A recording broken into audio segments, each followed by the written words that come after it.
இந்த மாதிரி காஸ்டியூம் தான் வந்து ரெடி பண்ணி தரணும்னு சொல்லிட்டு ஸ்கூல்லேருந்து ரெஃபரன்ஸ் பிக்சர்ஸ் வந்து சென்ட் பண்ணியிருந்தாங்க.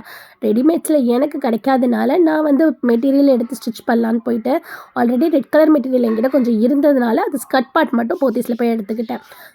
பொம்பளை பிள்ளைங்களுக்கு தான் இப்படி தேட வேண்டியதாக இருக்குது. ஆனால் ஆம்பளை பிள்ளைங்களுக்கு ஒன்றுமே இல்லை, ஒரு சட்டை பேண்ட் எடுத்தால் வேலை முடிஞ்சிடும். என் மகன் கடையிலே போயிட்டு ஒரு சட்டை பேண்ட் எடுத்து போட்டுட்டு போயிட்டே இருந்தான். ஆனால் நுஹாவுக்கு தான் நைட்டோட நைட்டாக உட்காந்து ஃபுல்லாகவே இந்த ட்ரெஸ்ஸை வந்து நான் கம்ப்ளீட் பண்ணி எடுத்துட்டேன்.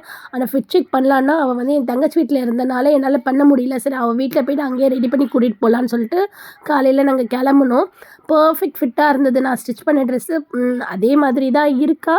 அவங்க கேட்ட ரெஃபரன்ஸ் பிக்சர் மாதிரியே ஒரு அளவுக்கு ஸ்டிச் பண்ணியிருந்தேன். நல்லா இருந்தது. அவளுக்கு அந்த ரெட் கலர் ஃப்ராகு, ரெட் ஃப்ராகும் ஒயிட் கலர் ஸ்கார்ஃபோ தான் வந்து ஸ்கூலோட ரெஃபரன்ஸ் பிக்சர். அதே மாதிரி வந்து ரெடி ஆகிட்டு அங்கேருந்து நாங்கள் ஸ்கூலுக்கு வந்து கிளம்புனோம். ஆன் டைமில் வந்து நாங்கள் ஸ்பாட்டை வந்து ரீச் பண்ணியிருந்தோம். சீஃப் கெஸ்ட் பார்த்திங்கன்னா மும்தாஸ் மேம் தான் வந்திருந்தாங்க. அல்ஹம்துலில்லாஹ் அவங்கள பார்க்கும்போது ரொம்பவே அட்மைரிங்காக இருந்தது. ஆக்சுவலாக இவங்க வந்து எப்படி இருந்தாங்க, அவங்க பாஸ்டில் ஒரு ஆக்ட்ரஸாக வந்து அப்படி இருந்தவங்க இப்போ வந்து இஸ்லாத்துக்காக இவ்வளோ மாறி இருக்கும் போது அவங்களோட ஸ்பீச்சில் ஒன்று ஒன்றும் வந்து ரொம்ப சூப்பராக இருந்தது. அது எல்லாமே அவங்க அந்த பிள்ளைங்களுக்குலாம் வந்து ஒரு ஒரு விஷயம் மாதிரி அவங்களோட லைஃப்பில் நான் இப்படிலாம் பண்ணியிருந்தேன்.